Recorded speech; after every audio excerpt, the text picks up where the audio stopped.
Alors le chemin de la guérison, ou plutôt notre développement, se fait souvent très lentement. Ça se fait sur des années. Et en fait, ce qu'on fait très souvent, c'est qu'on se met une pression pour grandir le plus vite possible. Et moi, je pense que c'est une mauvaise chose à faire. En fait, vous voyez tous les livres que vous lisez, qui ont un lien avec le développement personnel, la spiritualité, eh bien, même les podcasts que vous écoutez, les vidéos, celles que vous regardez en ce moment. En fait, toutes les actions que vous faites, sont des graines qui sont semées. Et comme vous le savez, en fait, les arbres ne poussent pas du jour au lendemain. Ça prend du temps. Et en fait, je connais très bien ce sentiment de culpabilité de ne pas grandir aussi vite qu'on l'aimerait. Mais le process est comme ça. Le process prend du temps. Et il faut apprendre à accompagner notre enfant intérieur durant ce process. Lui rappeler qu'on sera toujours là, qu'on qu'on l'aime quoi qu'il arrive, et, euh, et que notre amour est inconditionnel. Donc ça, c'est quelque chose de très important, de rester en contact avec son enfant intérieur et de lui rappeler sans cesse, chaque jour, s'il le faut, qu'on l'aime, même si on tombe dans les anciens schémas. D'accord? Parce que durant le process, on retourne dans les anciennes habitudes, on, on ressent les anciennes émotions, les blessures émotionnelles, les traumas ressurgissent, et c'est tout à fait normal. Donc vous n'avez pas à vous en vouloir. Par contre, vous, votre travail, c'est de donner de la compassion, de l'attention, de l'empathie à cet enfant intérieur qui est blessé, qui a besoin de vous, et l'accompagner dans son développement.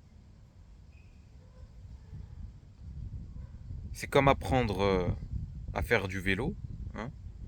L'enfant, il tombe, et au lieu de l'insulter, de le rabaisser, bah, il faut l'encourager. Il faut l'encourager et, et créer un lien de confiance.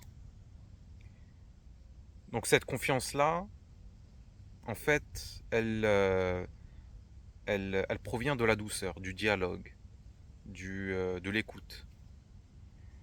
Être à l'écoute de son enfant intérieur, ça c'est très important aussi.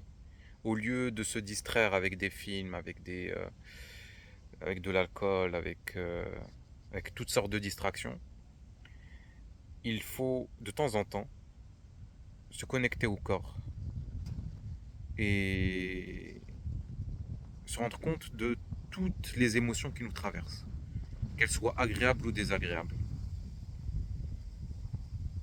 Et aussi se rendre compte de la résistance, parce que très souvent on résiste à certaines émotions, et souvent c'est des émotions qui sont désagréables, par exemple l'anxiété, on y résiste, et c'est ce qui nourrit l'anxiété, c'est la résistance. Donc se rendre compte de ces émotions qui nous traversent et de cette résistance, et apprendre à lâcher prise, apprendre à ressentir pleinement, en conscience, pour que l'émotion perde son intensité. Mais ça prend du temps. C'est sur plusieurs années. Et pour se défaire de certaines habitudes, de certaines croyances, ça prend du temps aussi.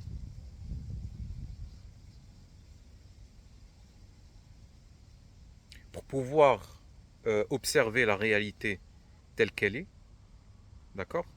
C'est-à-dire non pas à travers le filtre des croyances, il faut conscientiser ces croyances-là et les pensées qui en découlent et en être conscient dans le moment où ces pensées apparaissent. Donc ça, c'est un exercice, c'est de la gymnastique, hein. Donc il faut s'entraîner à capturer ces instants, ces moments-là. Et la meilleure technique, c'est la pleine conscience. C'est la pleine conscience qui doit être pratiquée de manière quotidienne. C'est un peu comme le sport, c'est un peu comme la bonne alimentation, avoir une bonne hygiène de vie. Et, euh, et une fois qu'on s'est défait de ces croyances-là, eh bien, il faut en installer de nouvelles. On a désinstallé l'ancien logiciel, maintenant on installe un nouveau logiciel. Donc au lieu, voilà, de se dire, au lieu d'inscrire cette croyance qu'on est mauvais, qu'on est une mauvaise personne, eh bien, on va venir inscrire une nouvelle croyance qui est qu'on est une bonne personne, qu'on mérite d'être aimé, qu'on mérite d'être heureux, qu'on mérite de ressentir des émotions positives. Et voilà, donc c'est un travail qui est quotidien. Donc ça passe par de la méditation, de la visualisation, euh, du journaling. Euh, donc parler à soi, essayer de comprendre notre fonctionnement, etc. Et se laisser du temps. Et quand on échoue, c'est-à-dire quand on revient aux anciens schémas, il faut se dire que c'est ok.